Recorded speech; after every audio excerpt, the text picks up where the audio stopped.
Behind this T-shirt is Tim Hayes welcoming you to Arizona 87. And when we mentioned that this is a program about kids, we meant that. KIDS, a marvelous consortium of community-based organizations and state government working to create foster home opportunities for young people who need it. We're going to be talking today about kids and about some people who are directly involved in foster home and foster parenting.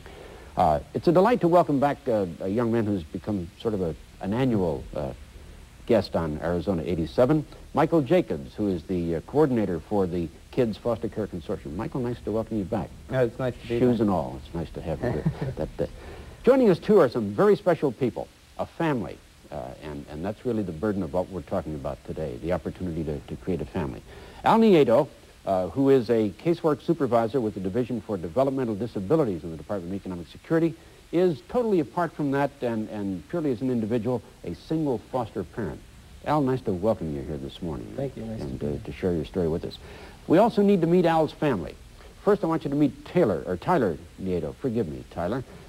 Tyler, who is probably going to be docked a half-hour for taping this morning from his job at American Express. We hope that won't happen to you. Nice to welcome you here, too. Joining us is his brother, Tony, who's a student at Cortez High School. Nice to have you here this morning, Tony. Nice to be here. And finally, Mark Nieto, who has struggled out of the sack to join us here this morning. Nice to have you here, too. Thank you, Mark. Before we talk to this marvelous family, Michael, tell us a little bit about the 11 agencies who make up the Kids Consortium and what their objective really is in our community. Well, Kids is rather a unique way of recruiting and licensing foster parents. What we have is a totally cooperative effort by 9 private agencies and 2 separate state agencies under DES that have gotten together, and it's been now close to 7 years since Kids started, and work totally together to recruit and license foster parents and really put the power and a lot of the control into the hand of the foster parent. In other words, foster parents choose which agency they want to be with, and you know, and it's a totally flexible system. Okay, that's neat, because systems aren't always flexible. They can sometimes be rigid, and it's nice to know that there's some movement and malleability in that. Al, it would be easy for some viewers to assume, because I talked about your affiliation with DES. Oh boy, easy for him because he knows that world. But you were a foster parent before you became a DES worker. What led you to that particular calling in life? What acquainted you with the opportunities of being a single foster parent? At the time, I was a single parent with my own biological son, who was 5.5 years old at the time.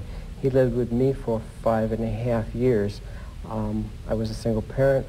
I learned about children. I enjoyed working with him and read an article about kids in the newspaper, gave it a call, and here I am. Good for you. Did it connect with Michael, or was it another? This was an article that the newspaper did on foster parenting. Okay. And they had a number at the end of the article to give a call for information. Michael, did you have a hand in planning that article in the paper? Do you recall? I plant a lot of articles in the paper, so it could be. I thought that might be possible. Okay, and that's really, it was just that opportunity in print that led you. I'd always been interested, but I was not aware at the time that single parents could even be foster parents. You could have said it was a television PSA, Al, but if you have to say it was newspaper, that's okay. We don't need one. Tyler, before we talk about your connection with the family, tell us a little bit about what you do at American Express. What's your first step in your career path? I work for American Express, and I work for IP, and it's initial processing. And what we do is we take the charges that people send out from restaurants and so on. And on the American Express card? Right. Yeah. And I think there's 4 cards that, you know, people use, and I take them and clean them up, all the carbon copies off of them, and I stack them into trays, and then we send them to OCR or Keen, you know, so they go over them. But initial processing is really the first step in the whole system, and you're involved in that. Right. Yeah. What's your long-term ambition? What would you hope to be given whatever opportunity you'd like to have? Well, I kind of like to work in, you know, social work myself. I like to work with people. Ah, good for you. So I want to get involved with something like my dad's doing, something of that sort. Okay. Working with people. Tony, regular viewers know that we tape this on Thursday morning ordinarily, and you'd be in class now. What class are you sorrowfully and regretfully missing this morning to be our guest? Algebra 2. Algebra. Oh God, algebra 2. Okay. What's your long-term career hope? What are you aiming toward as a life objective? I'm not really sure right now. I haven't given a lot of thought. Do you know how wise an answer that is? Yes, I do. It really is that you don't know yet. I think one of the most punishing things we do in our society is to ask kids at 17 or 18 or 19 to decide what it is you want to do for the rest of your life, guy. Come on. Okay, not really certain yet. That's a sensible answer, and you'll have time enough to puzzle that out. Mark, how about you? Are you as smart as he is? You don't know what you want to do either? No, I was thinking towards law. Are you really? Are you really? Law school. Okay. Do you know how many lawyers there are out there, Mark? Yeah. Okay. So, as long as you're aware of that basic fact, I'll come back and talk to you a little bit about that. Michael, how? Let's be really serious for a minute. How many young people are there waiting for foster home placement? To your knowledge, through the Kids Consortium, well, what kind of a family waiting to become a real family is out there? Mm-hmm. Well, actually, as far as the children go, at any time there are anywhere from 75 to 100 children in shelters and emergency placements that are just waiting for foster homes to be available to take them. The severe lack of homes is probably the cause for that, and that's why after all these years I'm still recruiting and still trying to get people interested in being foster parents. Okay, but there is always that demand. The need is there. One of the things that I say at my informational meeting is that I can virtually guarantee that if someone becomes licensed as a foster parent, that they're going to have children placed in their home within a short time. Okay. Now this could be a forbidding word, Al Nieto, licensing. What is the process, and what did you have to go through to become a licensed foster parent in Arizona?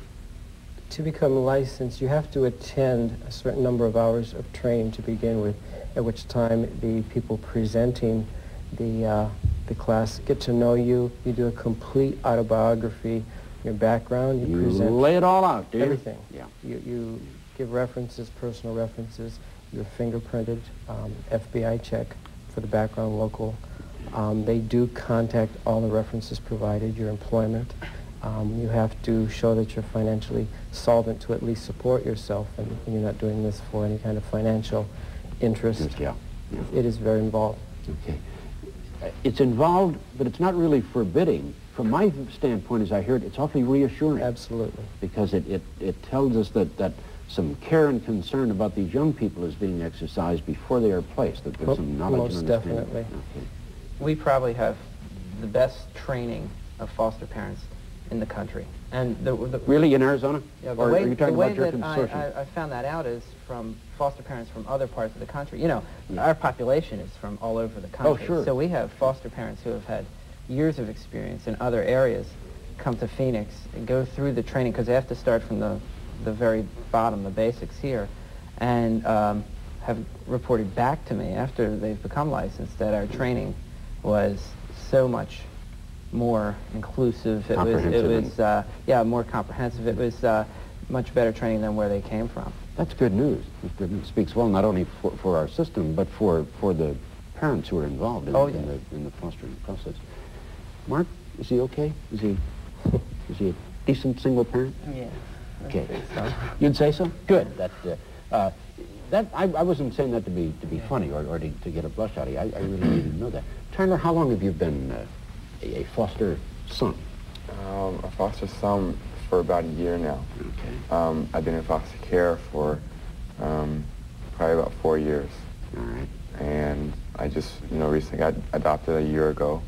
I kind of considered myself more or less his son before when I got there, because it get us a little while to get used to each other, and then we really grew real close together. Yeah. I really want to be careful not to either condescend or invade your privacy, but there's something interesting here that you guys may not have thought about. Those of us who became natural parents had absolutely no damn training in how to deal with it, what to do. At least foster parents get some understanding of what that relationship is, what that role is, and what parenting is really all about. Al, did you find some insights in the training that you had never really had when you were the father of your own? I definitely